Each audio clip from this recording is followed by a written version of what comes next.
Heya, it's Sarah and welcome back to my channel. So I'm getting ready for my next build and we're gonna go Team Blue this time with the new Z690 Intel platform. So in today's video, we're going to be unboxing the MSI Z690 Carbon EKX. The MSI Carbon is a pretty popular model as it sits in the sweet spot above their budget boards and below their most expensive boards. So this bad boy right here is a collaboration between MSI and EK. It has its own custom water block and it's the one I'm going to be using for my next build. So let's get to it. Okay, let's get to it.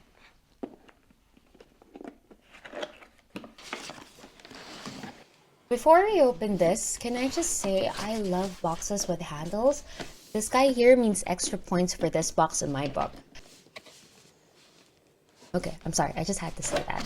Let's open it up.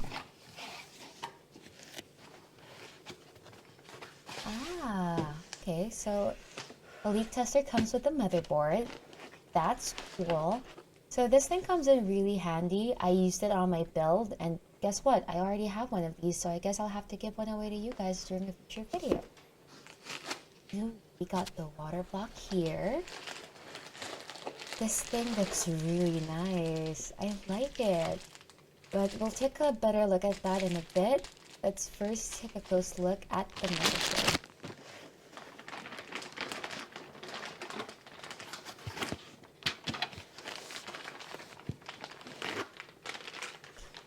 Take it out. Okay, so let's put this box away so that we have more space.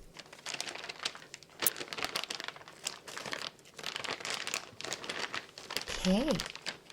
Alright. There is the... Oh, here it is. Here's the tape.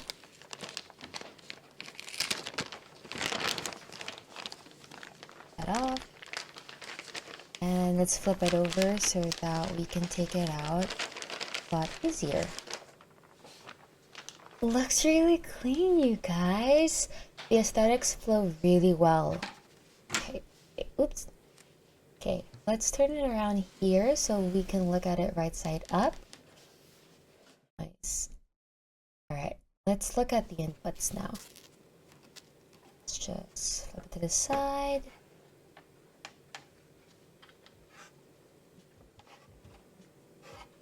Okay, so what do we have here? We have 4 standard USB inputs here at the top. 1, 2, 3, 4. We have an HDMI and DisplayPort out, handy for multiple monitor setups. We have super fast USB 3.2 Gen 2 inputs here, 5 of them. We have a 2.5 GB per second Ethernet connection. Now, a 10 GB connection would have been super nice. They really come in handy for me because I use my NAS servers, but it's hard to find 10 GB connections on mid-tier boards. You got your USB-C connection here, and at least we have Wi-Fi 6 connections on mid-tier boards now, so at least there's that. And of course, you have your standard audio in and outs below right here. Okay, so those are the inputs. Let's look at the rest of the board. So it looks like you have all your standard headers and input, but I'm noticing this one that looks a little different right here. This guy up here, you guys see it? Kind of looks like it would fit those Corsair wires, which by the way, I think is super annoying because it's incompatible with non-Corsair stuff. But let me check the manual real quick to confirm. Yep, here it is. It says Corsair connector. So I'm assuming you can finally run those Corsair connections right into the motherboard. That's kind of nice if you use their stuff. Here we have the RAM slots, and this board does take DDR5 RAM. Now, some good news about DDR5 is it's finally becoming a little easier to find now compared to just a month ago. When I first started looking, I tried so hard to find some, but it was impossible. By the way, you can get Z690 boards that use DDR4 RAMs, and for a lot of people that makes the most sense because DDR4 is cheaper, it's easier to find, and right now we're still in the early stages of DDR5, so the huge advantages that we'll see down the road just isn't here yet. But that said, you'll be future-proofed and won't have to buy another board that supports DDR5 when the time comes.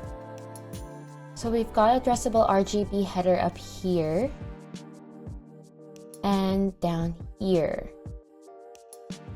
And we have a normal RGB header here.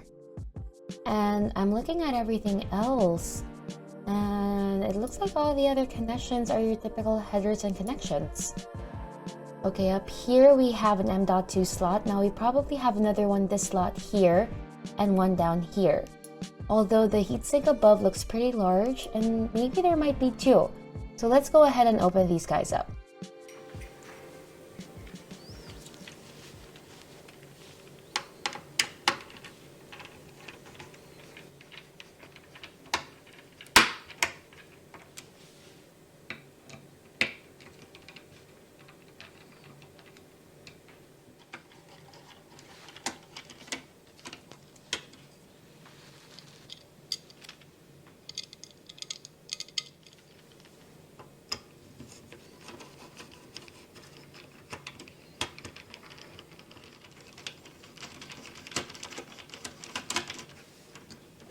Wow, there are actually 5 M.2 slots, guys. At least 2 or 3 of them are probably Gen 4. We got 1, 2, 3, 4, and 5. By the way, I also like these easy clips. Makes it a lot easier to secure them. And one other thing, the top 2 PCIe slots are Gen 5 for those of you who are wondering. Let's put the heat sinks back on.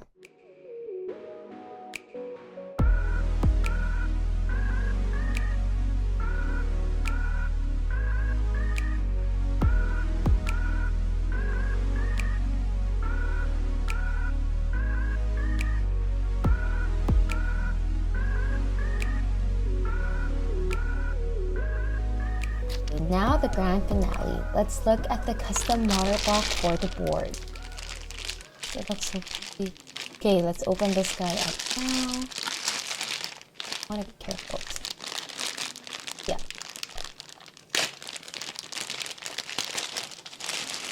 Oh.